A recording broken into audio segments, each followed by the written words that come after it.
sisi mga tao, Brother Danny. Bakit po? Si Paul pala pagka pala tinawag mo Iglesia ni Manalo, inaaglahi mo raw sila Pag tinawag pala sila pangalan ni Manalo, pang-aaglahi na tinamang maling paniniwala ng mga tao na yan. Kung talagang paniwala niyo, sugo si Manalo, kinararangal niyo, ba't mo sasabihin inaaglahi kita pag tinawag kitang Iglesia ni Manalo? Pan-shortcut yun Opo, Kasi naman. ang dami-daming Iglesia ni Cristo Iglesia ni Cristo ni Periol, Iglesia ni Cristo ng Mormons, di ba? Iglesia ni Cristo rin yun Iglesia ni Cristo ni Banya, ni Baronia, Iglesia ni Cristo ni Wolf. Di ba? Iglesia ni Cristo sa Malayong Silangan, Iglesia ni Cristo sa ibabaw ng bato. Kung lahat yun na pagsasabihin mo, hindi maubos ang oras mo. Pag sinabi mo Iglesia ni Manalo, tama sa liig. Ayaw nila, Brother Eli, dahil wala raw pong inaangkin na iglesia si Mr. Felix Manalo. Anong wala? Sabi niya, my church. My church. Wala raw. Hindi naman ako nagsasalita walang batayan, Brother Joseph. Pakita po natin. Pakita natin. Inaangkin niya yung iglesia kanya My church. Sige, lagyan natin. Yan ay pasugo, no? Shock.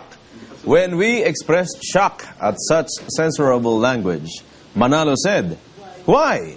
Who is Quirino? He is a man just the same as I am. I am not afraid of him. Show fear to no man.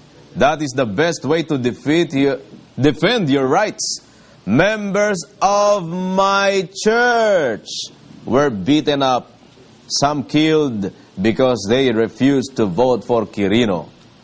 Di ba tinatawag ni Manalo, members of my church were beaten up. Alam mo? My church. At saka hindi lang yan.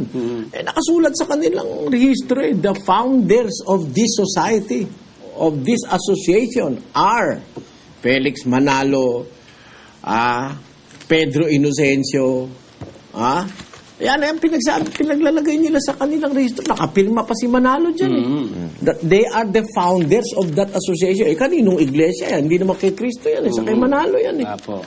siya ang nagtayo Inaamin naman nila sila nagtayo O diba? Nasa yan? Nasa Securities and Exchange Commission yung record na yan. Na sila nagtayo niya. Kaya tawagin ko mang iglesia ni Manalo, that is rhetorically, grammatically, lahat ng kali. Right. Tama po yan. Kaya, ayan po. Kung sa pang-aaglahi pa, kapatid na Josel,